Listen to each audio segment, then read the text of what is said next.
Hi,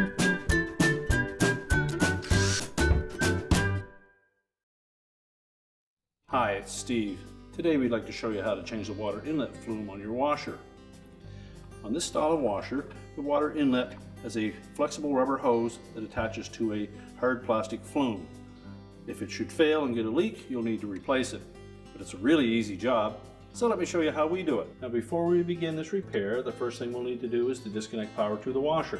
We'll also need to disconnect the inlet fill hoses and pull the washer far enough forward that we can access the back. So we'll start the repair by removing 3 screws that secure the console to the back panel. In this model they use 1/4-inch hex head screws.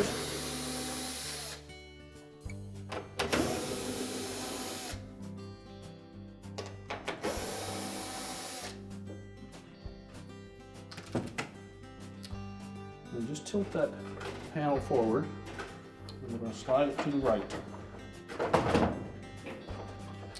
That will disengage these 3 tabs from 3 slotted openings in the main top.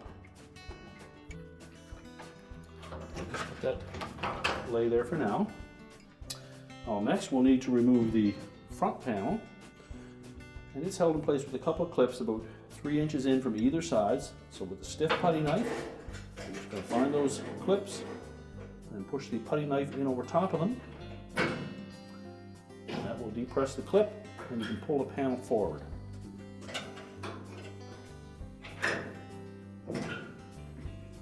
Once we've released the panel from those clips, just tilt it forward and lift it off of 2 tabs on the bottom of the base frame. We'll set that panel aside. Next we'll remove 2 1/4-inch screws that secure the mounting brackets for the top to the cabinet.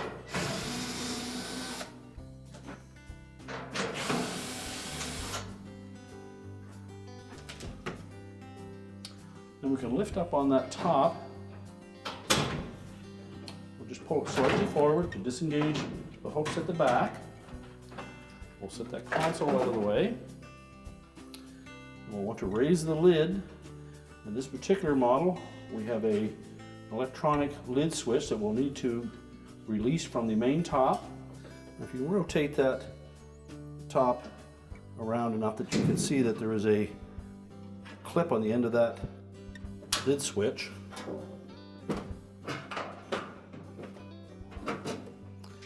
Just depress that tab, and then you should be able to pull that switch partway through the opening. Make sure we have enough slack in the harness, and then drop it down through that opening in the main top. We can set the main top aside. Next we'll lay that console down again, and then we're going to remove this shield at the back here that has the fill valve attached to it, as well as that outlet hose. It's held in place with 4 1/4-inch hex head screws that secure it to the cabinet. So next we'll remove the clamp on that outlet hose from the fill valve. You just compress the spring clamp and slide it up onto the hose. And that should give us enough room to pull that hose off. Next we'll take out the 2 screws that secure that valve to this metal shield.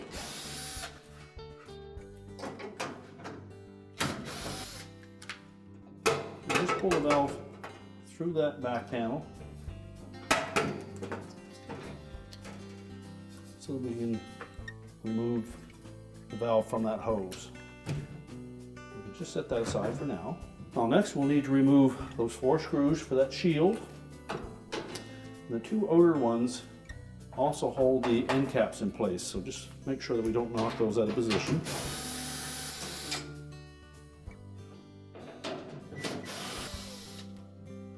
I'm going to lift that panel over.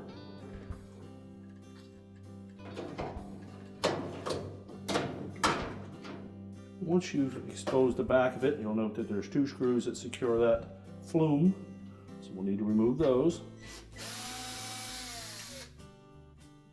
Remove the old one, push the hose through that opening, and reinstall the retaining screws. We'll also remove the clamp and transfer it onto the new hose. Now we'll carefully reposition that panel.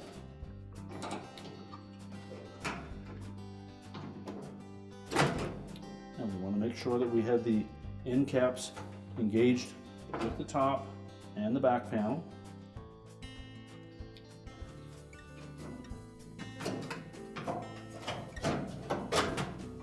And we'll reinstall the screws on the ends first.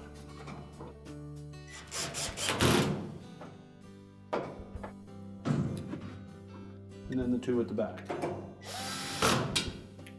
Now we'll take our fill valve and we'll fit that tube on the outlet of the valve. Make sure it's fully inserted.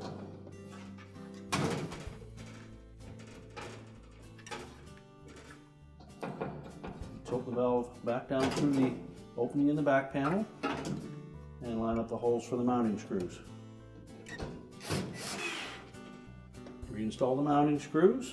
Remember to slide that clamp back onto the outlet of the valve to secure that hose. And then we'll tilt that control panel up out of the way so we can put the main top back on.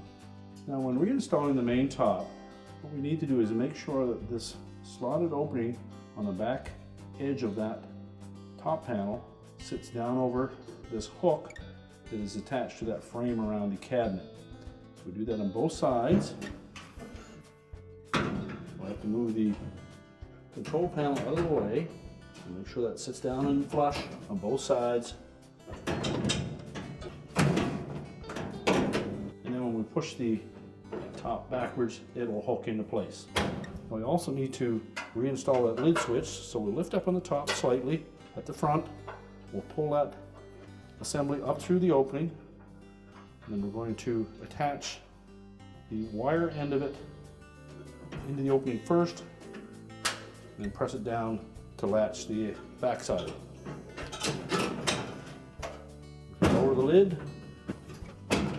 push it back into place, and then we can install the screws through the front. Now to install the retaining screws for the top, we need to line up the opening and then tighten them securely. Once we have that done, we can then put the front panel back on. Now when reinstalling the front panel, we want to make sure that we engage these slotted openings in the bottom of the panel with the tabs that are attached to the base. And as we tilt it into position, we also want to make sure that the round holes in the front panel line up with these locating pins on either side of the cabinet.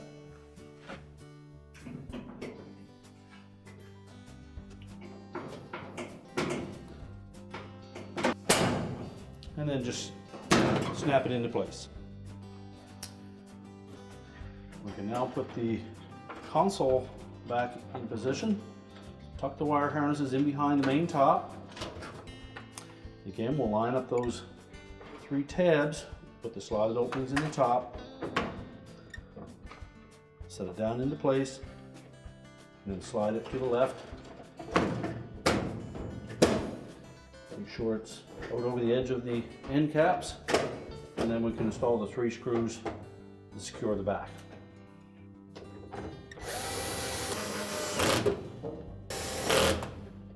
We're now ready to reconnect our fill hoses and our power. We're now ready to push the washer back into place. We're now ready to reconnect the fill hoses, turn on the power, and our repair is complete.